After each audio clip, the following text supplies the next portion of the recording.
Nick Jain, thank you so much for coming on the Inner Edison podcast. I appreciate you being here today. Ed, thank you so much for having me. Really excited to be here. You say that right now, but we'll see how at the end how you feel. I appreciate you coming on, the I can't even talk today. We had storms. We had a couple trees go down. I'm only used to that happening at my cabin where it takes out the stuff for a couple of weeks, not around my neighborhood here. But we just, you never know what wind's going to do. All right, let's get into you. All right, a lot of people aren't going to know who you are, correct? Correct. Yeah, I'm not on the news every day. No, yeah, you're not Elon Musk yet, but Not yet. eventually, Yes. yeah, give it time. And the reason I say that is because my listeners, and that's one thing you're not supposed to say is listeners, because then they go, oh, he's talking to somebody else. But they won't know here. They're business owners, they're entrepreneurs, they're people who's wanting to start businesses. And you have a business, which is IdeaScale, and we'll get to that in a minute. But I want to kind of go back because I know that we all have a story to get us to where we are and makes us who we are, or helps us not be who we want, makes us how we want to be instead of who we maybe was going to be. I lost my dad at 12 of hairy cell leukemia because he was in the military, and that changed my trajectory of my going forward. So I just want a quick little story because I know that you, according to this, you're rags to riches. But because people don't understand. I was dirt road poor, and that's how you explain dirt road poor. People understand that, So Nick, what's your backstory?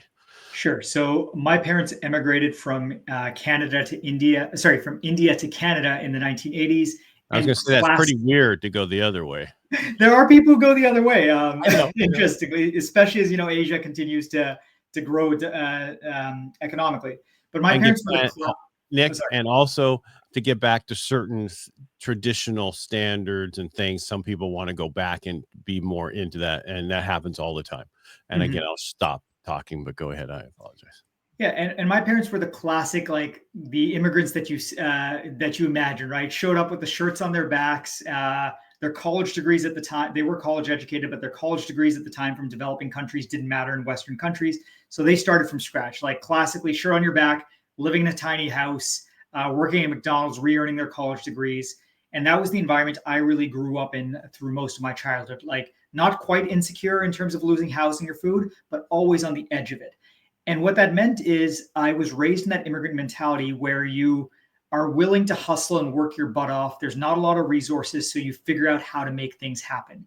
That's number one. Number two is one classic thing that a lot of immigrants do is they're making that leap not for themselves, but for their children. They're thinking very long term, right? My parents were probably better off in India as middle class people than in Canada, but they were thinking ahead towards my future. And so that gives a long-term mentality. And that's something that has played into both my personal and professional life, that I'm thinking not just about what happens this day, this week, this quarter, this year, but I'm sometimes thinking ahead years or decades, both in my family and my professional life.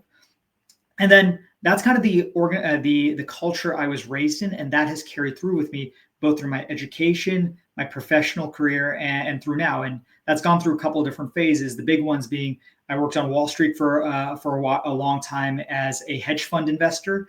And then I've, for the past 5 or 6 years, I've been a professional CEO where I am hired to take companies that are either struggling or doing well and want to get to the next level. And I help them get to that next level of their success. Okay. I want to back up a second. So for parents, until you're a parent, you'll never understand what your parents did for you. Right. And the reason I bring that up is because my wife lived in Hawaii before I met her, and she left Hawaii with her 3 kids because of the education system there and everything else, and moved back to what they call the mainland, and to better have our kids have better education and everything else. And that's what we do for our kids. We move, we do what is best for them and not always what's best for us. I agree. I became a parent just for the first time, just like 2 months ago. I'm very early on in my parenting journey, but it has certainly changed the way I think about my own life and the sacrifices I'm willing to make today in my own, whether it be my quality of life, my peace of mind, my sleep, in order to guarantee something that will make a difference to my child's life in 10 or 20 years. Yeah, because I used to get asked all the time, does marriage change you? No, kids change you. Marriage does not change you. It's when you start having those little Munchkins coming out, that changes everything. And now it's no longer about just you and your wife. It's about this this little thing. That's all we care about. That's all we focus on.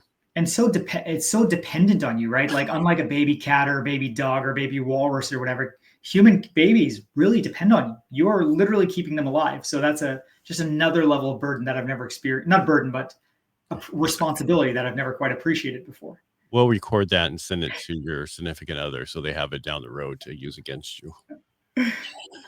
I'm just kidding.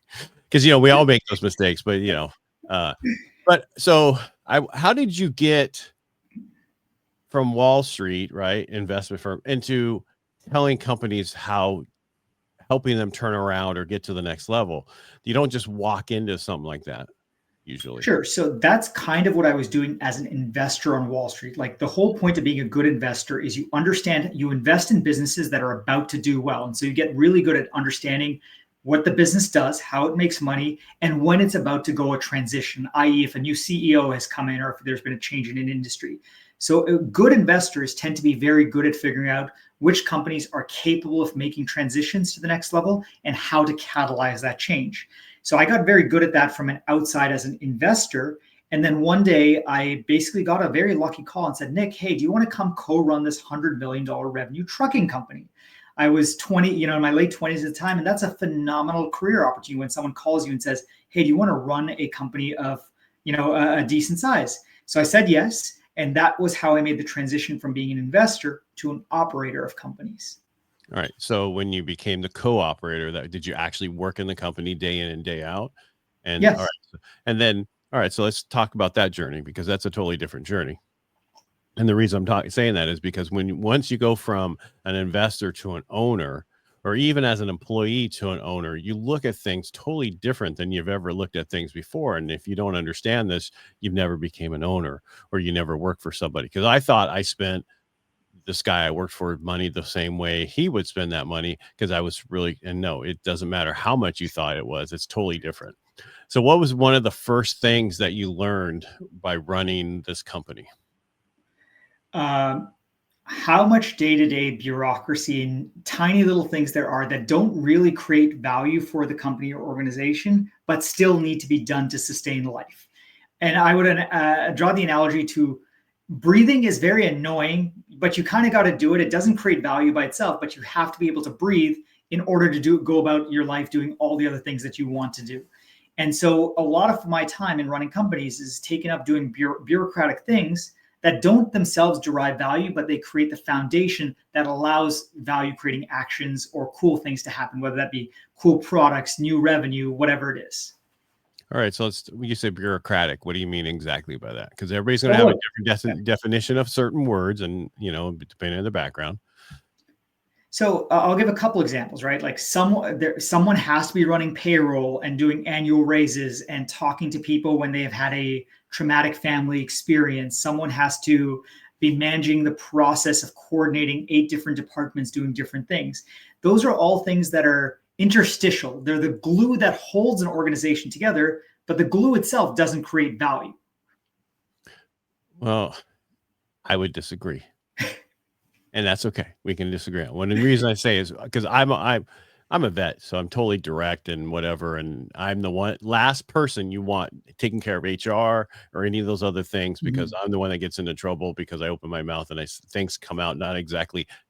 They don't mean to be so direct, but that's just what we're used to in the military. You just go do it. You don't even talk about it. And what I'm saying is, because a lot of that stuff, the time that you put into your employees, you get that benefit back.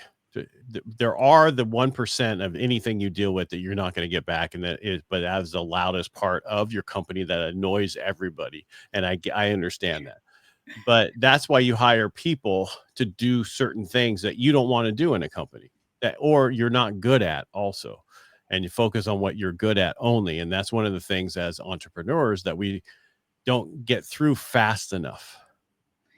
Let me rephrase it. When I say they don't add value, I don't mean they're bad activities or they destroy value, but kind of 2 things. They're not fun necessarily. And number 2, they don't obviously do the exciting things that make a company tick or move forward, whether that be generating more profits, creating new products, new services. But like they are essential functions in order to allow the whole organism to function effectively and healthily. I understand, but you had to go from actually thinking like an investor that all this stuff doesn't make sense. It's can we get rid of it? And I acknowledge that kind of what's happening today in DC. Do we really need all these people? No, we only need a handful of people to run stuff. We have way more than we need, and so we're going to go through an organization and cut. And that's what a lot of times when people come into companies and they look at it and they go, okay, do we really need all this additional people doing all these additional things? And you know what I'm talking about. And so a lot of times when someone comes into a company and they take it over, they start changing everything, which really irritates the people who work there. Did you make any major changes when you became co-owner of that company? Sure. So I've run now or co-run 3 different companies in 3 different industries. And at each, I've been brought around again to make changes and take the company to the next level. The types of changes I tend to make go into 3 categories. Number 1, eliminating wasteful spend. There's almost every company has over time accumulated subscriptions that they forgot to cancel, bad software that they're using that could be switched out with more modern stuff, just wasteful spending. That's number 1. Number 2, change the decision-making approach. A lot of organizations make decisions based on whoever the senior most man or woman running the organization, what they say based on their gut feel or their decades of experience. I switch it from a gut listen to whatever the senior guy says, to a senior guy or gal, to what is the right way to make decisions. And for a private sector organization, that is, what is the highest return on investment decision? What is the highest return? What is the lowest risk? Let's quantify that, go and make that decision. And that's something that everyone can agree on because they're all generally starting from a same or similar pool of facts or assumptions. And then the third is make the organization transparent and metrics driven. So I create a lot of data, a lot of metrics, a lot of KPIs, and then make those metrics and KPIs something available to the organization so that everyone can see not only how they are doing, how their department is doing, but how across the companies they're doing. And to put that and make that tangible, at IdeaScale, for example, every week in our town hall, 1 or 2 departments present the metrics for their department. So engineering gets up and says, here's how many tickets, how many new features we've released, or sales gets up and says, here's how many meetings we've had this week. And that is being visible to everyone in the company. So what we didn't tell everybody is you went to Harvard. Okay. No, because you're like, all right, because you're talking where most people are going, huh? What did you just say about everything, KPIs and everything else you said? I'm not saying not everybody's going to get what you said. I'm just saying that you have a background of education and I assume you did really well at Harvard. I did, yeah. Yeah. So that means in order to do really well at Harvard, you have to be really smart. I don't know if I'm really smart, but I certainly work my butt off more than the average person. All right. I can tell you're smart. You have certain areas that you do really well in. And that is from looking at a problem, figuring a way to fix it, or how to make changes to it. Would you say that's what you're? Yeah, I think that's fair. Although I would draw it a slightly different way. I'm very good at taking anything and making it into a number. I think that's my superpower in life. If I was a superhero, I can take anything and make it into a number that represents it well. All right. And what do you mean exactly by that? Anything. So take anything, and anything can be when you ask how well is a warehouse functioning. For many people, that's a qualitative thing. Oh, warehouse is doing good. People are happy. Stuff is moving out. I can turn that into an actual set of numbers that say, here's how much throughput is happening. Here's how many pallets are going through the warehouse. Here's how many bottles are breaking. Here's how many labor hours are spent. But that's not just in a job context. Like a funny thing is, and I won't get too much of it into this call, but you can actually quantify love. That's not something I did. Somebody else figured out how to do it. But that's really funny. I had a professor at college who figured out to quantify the value of a happy marriage. Turns out it's worth like $100,000 a year added to your income forever. I could see that. And happy kids would be pretty good. But happy kids are actually negative. Yeah, I was going to say kids are $100,000 negative per year minimally. They come off the top. Because if you figure out how much your kid's going to cost you over your life, most people wouldn't have kids.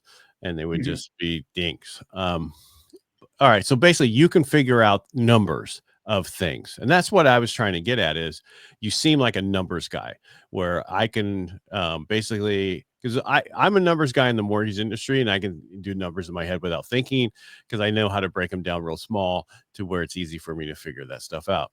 You can go, okay, here's a warehouse. What are our numbers? So we know exactly what you just said earlier about all that stuff. You need to know those numbers to know where you're failing at, right? So that's statistical stuff that you have to know about certain things, and we don't always want to know that as business owners. Most of us are marketing, sales oriented, and not number oriented. That's why when they came to you and said, "Hey, would you like to co-own this company?" I guarantee that person was a salesperson or as a background what created that company, but was not a numbers guy like you. Sure, I would reframe it. I would say the people that I've co-run companies with tend to bring other skills to the table that I am, let's say, less good at, right? So one of the folks, there was a shoe company I worked at. I didn't know very much about shoes and fashion trend. These were high fashion men's sneakers. I was not an expert on high fashion men's sneakers. So yes, I brought the numbers and business logic, and the other team brought the marketing expertise and the understanding of the industry. Now I know a little bit, and I picked up a lot along the way. But would I ever say I'm a world-class expert on high-end men's sneakers? No, right? Conversely, I'm sure my counterpart, my co-executives would not say that they are experts on numbers. That's why we like built a great team together. Right. What I was trying to get at is I get people to come on that has different things that you do not have. They didn't have this you as the numbers guy. They got you as the numbers guy. You know, and what I'm trying to get is because you need to know your numbers, whatever that is. I'm in the middle of creating a veterans benefit company on how to help veterans get their benefits. So I researched the market to know exactly how big this market is, how many of there are there, how many of them have benefits, how many are at certain levels of benefits. I'm not trying to take it away from you, but I'm just saying you have to know your market. You're that type of person who can dig in and figure out that market, figure out what your numbers are, and that's why I call you the numbers guy. And I'm not trying to take it down, No but offense is taken. Yeah. that's basically what you are. If we want to know if this is going to be profitable or how to get there, we're going to call Nick to tell That would us be a good, those yeah, that would be numbers. a great idea. I think I'd be pretty good at that. I'm just saying that's what it sounds to me. That's your superpower is you're a numbers person. You can figure numbers of a company to figure out where we need to cut. And all, you're the Gordon Gecko. And I think you framed it just in terms of cut, but it's also the opposite to where it makes sense to invest, right? All right. I don't mean, Yeah. I'm just saying, where do we need to retool, rechange? What do we need to add so we can grow this company? Exactly. Yes. And I'm not trying to say I know I said cut, but there's always waste. Just like you said, the first thing you do is get rid of waste. And I know I brought this up earlier, and a lot of people don't like the politics, but the first thing that's happening right now in DC is they want to get rid of waste, right? We're Yeah. $2 trillion in debt. Well, what's the easiest way to figure that out? Let's get rid of some waste. And they what are they, 60 billion without right getting now? political, you're absolutely right. Without agreeing or not with President Trump, there is a fundamental philosophy that whatever you do as a leader, you need to eliminate waste before you think about investing for the future. Yeah.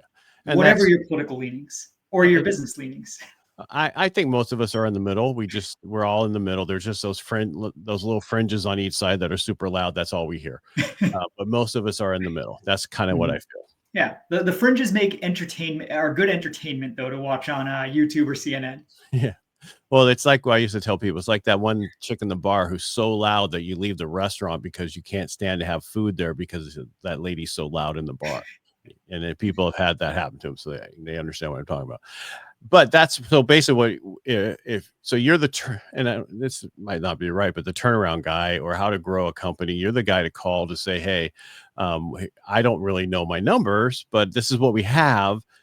And you could go through and tell them whether or not that's working. Do you use AI now at all to help you with all that stuff? 100% yes. So Yeah. I basically within a week or within a couple of weeks coming out of ChatGPT and these generative AI tools coming out 2.5 years ago, I adopted them aggressively both in my personal life and my professional life. In my personal life, for example, I had AI train me on how to be a better father, like teach me everything I need to know about being a new parent for the first time. In my professional life, we adopted AI tools aggressively across IdeaScale. I actually made it a formal rule that every employee needs to be using these tools, whether you're sitting in marketing or software engineering, you need to be adopting these tools. Otherwise, a year from now, you don't have a job here because that's the level of productivity gain you get. So yes, we are both philosophically and practically huge advocates of adopting these tools across the board. And today, AI permeates almost every internal function of how we operate as a company, as well as now is increasingly permeating the software that we sell externally. Yeah, because I mean, I started using them, back 3 Novembers ago when it first started coming out, and we could all have access to it. And I was an early adopter and changed everything, how I did everything. I'm talking all the way through my podcasting, editing, everything that you possibly can do. And when I was trying to figure out this new company, who do you think I asked? My assistant to go research. And in seconds, you have the answers. Now, I will tell you this. I use it to do some adding, right? Some numbers. It makes mistakes. Tell it to redo the numbers again and make sure there's no mistakes. So you're a mortgage guy. You said you have experience in mortgage financing. I was doing some actually mortgage math, and I was trying to figure out which of these two mortgages is better. And I asked ChatGPT. It actually gave me the wrong answer. Yeah, and the funny thing is, it gave a very convincing logic for why it's the right answer. But because I'm a math guy and used to work in Wall Street, I actually understand how mortgage math works. I'm like, wait, something is wrong here. And I redid it in Excel, and it was wrong. So you're absolutely right. But the really scary thing is, these tools often spit out incredibly convincing answers that no one who's not an expert wouldn't necessarily be able to decipher from the truth. Right. And you have to ask it to recheck everything it tells you, because it could get garbage off the internet that it's looking for, it never knows. Yeah. I mean, but overall, for writing and other stuff, you have to use it because it just saves time. Like I created sales and letters. improve style, right? Like one of the places where I found it kind of useful is I have a certain style of writing and a certain tone of writing, but it's actually really good at changing that tone of writing for a specific context. Like sometimes I want to be stern, sometimes I want to be kind, sometimes I want to war game different scenarios. And you can actually have a partner who changes the tone of your communication style. And that's obviously so important as a human being. Well, especially me. I'm direct. So I need my tone checked all the time, and sometimes when I write and what's nice is I drop my book in there so it could learn my voice. I said, scan my book, learn my voice. And now it writes everything the way I would write it. It doesn't add in that stupid stuff that it adds in the first sentence that says all this stuff. You tell it, don't ever do that again. And guess what? It'll never do it again. It really learns. And what's nice, if you just use ChatGPT, but there's so many of them, it has a project tab now to where you can go, okay, I want, when I created my new company, everything about that I did is in that project tab, where people who don't use this stuff wouldn't understand. You have to go down this whole list to figure out where the thing was that you just did, seemed like yesterday, but it was like almost 2 weeks ago compared to all the stuff you do in there. So. I agree. No, I actually use that. Plus I use this little bulk delete tool that deletes all the one-off chats that I have along the way. Specifically with ChatGPT or Gemini. So I get rid of all the stuff that was where I was just asking, give me a recipe for lasagna or something silly. Well, I mean, it's important because it's changing the way we do everything. It's making us more efficient. And like I did 3 different, so I do veterans mortgages and I do reverse mortgages. And I had 3 different ones yesterday, last minute reverse, and I needed to write sales letters. And I just dropped in it and told it to write a sales letter. And the sales letter was way better than I could have ever came up with by spending an hour or 2 hours on it. And then you just say, oh, here's the next one. Here's the next one. I was done in 5 minutes, which would have normally took me 3 hours to do. I 100% agree. These tools are extraordinarily good, not just in speed, but they can often outperform both you and I on a lot of different tasks. And I try to explain to people, like I had a blind that I needed a part for and I couldn't find it. So I took a picture of it, dropped it in ChatGPT, told it to find it and find me where to go to get it. And guess what? I was able to get it within a few minutes and exactly where it was. And that's the thing you can do with all this stuff. And the reason I'm bringing it up, not to take away from who you are, but it's just so important that when you're building a company out for going forward, like I just knew with who you were that you were dealing with this stuff, because you need to make these changes in your company and have it in there now and don't wait, because people are going to be out of business who don't use this stuff. So I work in, like, my software is about innovation software. And one of the things that I often say to anybody is like, and not in the context of our software and just generally about innovating, if you're not innovating, remember your competitors are. And that same logic applies to AI. Like, hey, if I'm not adopting the hell out of these hyper productive technologies, someone out there is, and they're going to eat my lunch. And so there's both the greed aspect of like, I want to be better than others, but there's also the fear aspect that's my competitors certainly are going to catch up and beat me if I'm not ahead of the curve. All right. So what does IdeaScale actually do for, because I know we said it a little bit, but let's break it down a little bit more. So what are you looking for? I should say, who's your ideal client? Sure. So IdeaScale is the largest innovation software company. What that means is we're basically a social network of ideas. So if you think about Instagram, you post photos of your family or your vacations, and people vote and comment on those pictures or those images or videos. On IdeaScale, people post ideas. And ideas can be what snacks you want in your office kitchen to here's a cool design for a part that goes on a rocket ship. Anything that can be an idea. And your community of people, that could be your colleagues, that could be the general public, that could be your customers, interact with that idea the same way you with a social media post. They vote on it, they comment on it, they iterate on it, they help you make your idea better. Our clients tend to be large organizations that want to innovate in a social way. So Pfizer, Comcast, US Post Office, these large organizations use us because we do two things really well. Number one, well, actually three things. Number one, we help you collect a lot of ideas from diverse people across your organization. So the finance guy, the finance guy, the marketing person, the engineer can all collaborate in the same space. Number two, we help you take those ideas and figure out what's good versus bad, because not all ideas are good if you're very honest. And number three, we help you go from idea to actual reality. Okay, you got great ideas. Let's figure out which the good ones are, and let's make them in the real world. Now, so you work with all companies or only the larger companies? Sure. So our paying clients tend to be larger companies. We use our software ourselves, and we're about a 100-person company, and we actually offer our software completely free, no strings attached, to anyone who's less than a team size of 100. So if you're an individual entrepreneur, or if you're a team of 99 people at a billion-dollar corporation, our software is completely free. Now, if somebody has an idea and they drop it in there, is it protected? If you have the right to choose who has access to it. So you could make it totally secret. You could make it available to you and your friends. You could make it available to everyone in your company or a department in your company or the entire world. You choose. But if somebody had an idea for something, right? Is that yeah? If it's in here and then someone takes what you just did and beats you to the market, you now will go, okay, here's all your information you need to go fight that they just took your idea because it's in here first. Yes. Well, so you're getting into IP law. That depends on the country. In the United States, the patent law works a little bit different than everywhere else. In the US, if you have a record that you came up with the idea first, then you win the patent even if the other guy took it to market first. In the rest of the world, it's whoever took it to market. That's not typically a lot of what we don't really deal with IP law very much, but theoretically, yes, you could do it you could use IdeaScale for that. Right. Okay. We generally don't run into like IP protection stuff because people who are using our software want it to be a social software. So they're less worried about, their competitors stealing the idea because the competitors don't have access to their data unless they gave them access.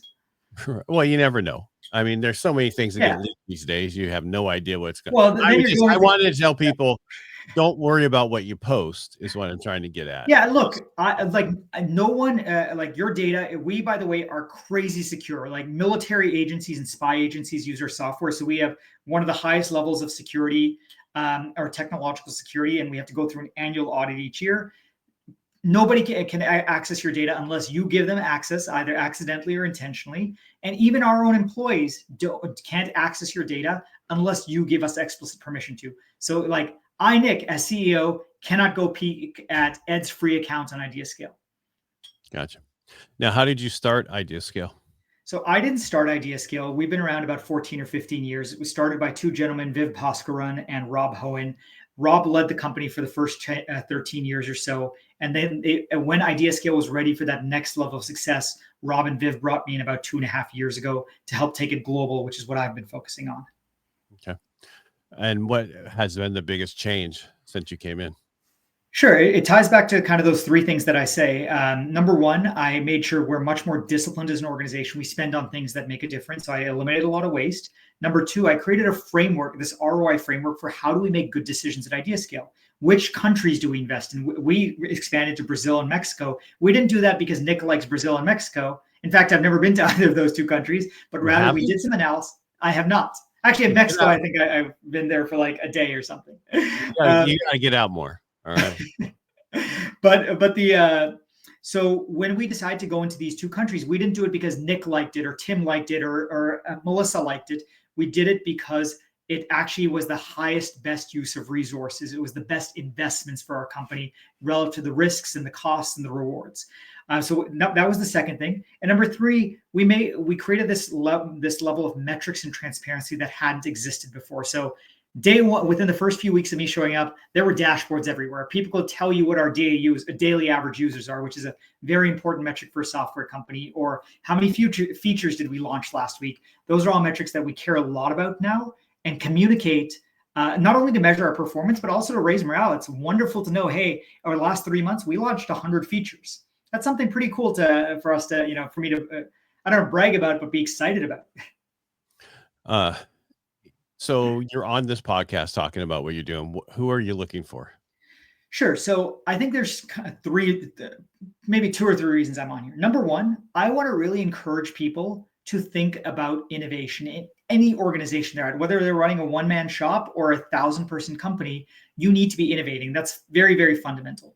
Number two, I would love if everyone, large or small, comes and use IdeaScale software. And again, I'm the only company in my space that literally gives away my software, no strings attached, no fine print, right? So I want, so I have lots of one-person companies using my software totally for free. And obviously I would love if they grow and become successful and become customers. That's the second reason.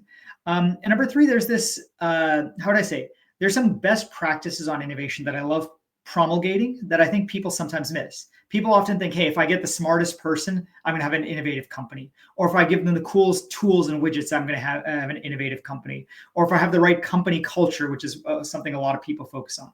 You need 3 things, actually. It's very simple.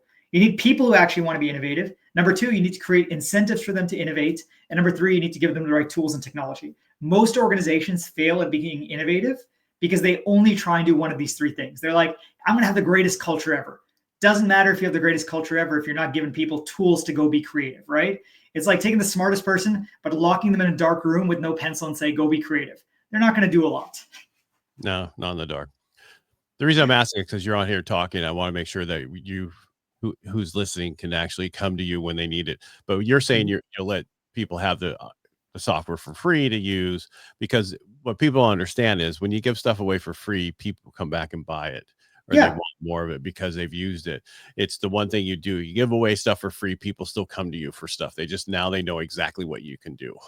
Exactly, right? Like selfishly, honestly, like number one, I want people to experience my software. I have 2 selfish reasons. Number one, the more they use my software, the more feedback I get on what parts of my software are good and bad, and I can make my software better. Number 2, I hope that as their organizations grow or they go somewhere else, they remember that, hey, Nick and IdeaScale did them a solid. We were the ones who stood by them when they couldn't afford to pay for the fancy, like gold standard of software, and they will be grateful for us at some point. Right. And that's and good. By the way, even if they're not, the beautiful thing about SaaS is it's very cheap for me to give away software. It's not like giving away a car, which you actually have to spend tens of thousands of dollars to make. Or like it used to be, here's some CDs and a book and everything else. You don't have to do that these days. Totally different these days. All right, Nick, I appreciate being on the show today. How do people find you besides you just go to IdeaScale, or are you like 2 ways. on LinkedIn or something? IdeaScale.com is our website. If you want to use our software, there's a get started free button at the top right. It takes literally 15 seconds to set up and get running. No downloads. If you want to get in touch with me personally, the best way is through LinkedIn. I respond to 100% of messages, so people should feel free to DM me. All right, Nick, thank you so much for coming on the show today. All your information will be in the show notes. And again, thank you so much for being here. Thank you, Ed. My pleasure.